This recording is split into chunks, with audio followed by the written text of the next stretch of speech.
Nimefurahi sana siku ya leo kwa ajili ya ratiba maalum ya kuzindua chama cha walimu wa Adventista wa Sabato South Nyanza Conference, walimu wanaofundisha shule za msingi na sekondari, kufuatia maamuzi ya kamati kuu ya kuunda chama hiki kwa ajili ya uinjilisti na namna ya kuwalea vijana wetu.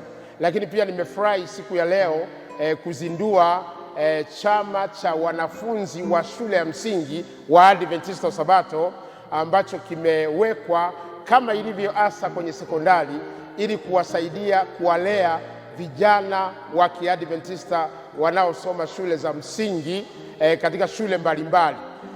Vyama hivi viwili vimezinduliwa leo hapa kanisa la Kirumba mbele ya makatibu wa idara ya elimu kutoka makanisani na mbele ya wazee wa makanisa na wachungaji, na ninaendelea kutoa wito kwa makanisa yote ya South Nyanza Conference kupokea njozi hii ili tuweze kuwalea vijana wetu wanaosoma shule za msingi na shule za sekondari.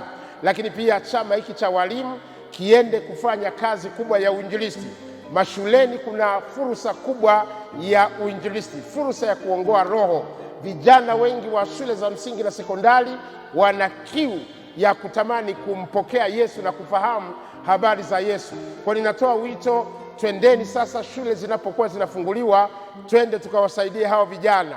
Ninawatakia wanafunzi wote ambao wanafungua shule tarehe 13 wanaoporejea katika maeneo yao, ninawatakia baraka za Bwana. Walezi wote, walimu, lakini wazazi, Bwana wabariki tunaposhirikiana kwa ajili ya kuwasaidia vijana hawa.